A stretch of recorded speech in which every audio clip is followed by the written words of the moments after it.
আপনাদের সকলকে নতুন একটি রেসিপি ব্লগে স্বাগত। আমি এইখানে নিয়েছি ধনিয়া পাতা কুচি, টমেটো কুচি, বোম্বাই মরিচ কুচি, পেঁয়াজ রসুন কুচি। আজ আমি আপনাদের সাথে শেয়ার করব বোম্বাই মরিচ দিয়ে ঝালমুড়ির রেসিপি, যা কেউ খেলে হাত সহজ চেটে চুটে খেয়ে ফেলবে। খুবই মজাদার একটি রেসিপি।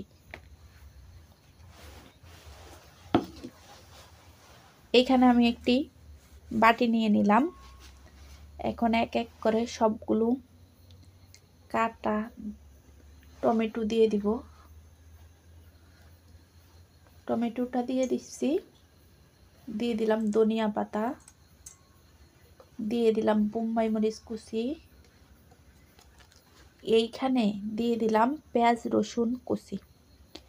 যদি কেউ কখনো ট্রাই করে না থাকেন, আজ এই ভিডিওটি দেখে ট্রাই করবেন, দেখবেন কত মজা। একবার খেলে মুখ থেকে এই ঝালমুড়ির মজা মনে হয় না এক মাসেও যাবে।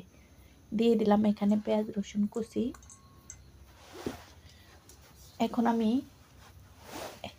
অ্যাড করব খাঁটি সরিষার তেল।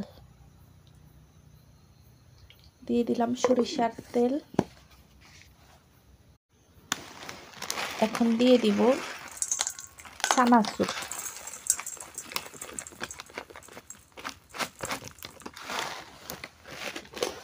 এখন আমি সবগুলো উপকরণ মাখিয়ে নিলাম। এখন দিয়ে দিব সব শেষে আর কয়টা মুড়ি দিয়ে দিব। মুড়ি দেওয়া শেষ। এখন আমি হাতের সাহায্যে মেখে নিব।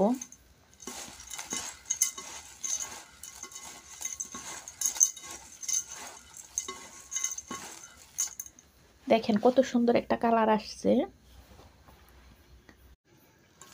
ঝালমুড়ি বানানো শেষ, এখন টেস্ট করার পালা। কেমন মজা হয়েছে। বিসমিল্লাহির রহমানির রহিম।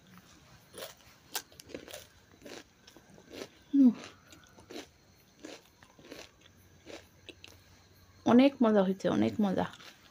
ট্রাই করতে পারেন আপনারাও এইভাবে বানিয়ে, পেঁয়াজ কুচি এবং রসুন কুচি দিয়ে, সাথে বোম্বাই মরিচ অ্যাড করলে আরও মজা হবে। ধন্যবাদ আপনাদেরকে।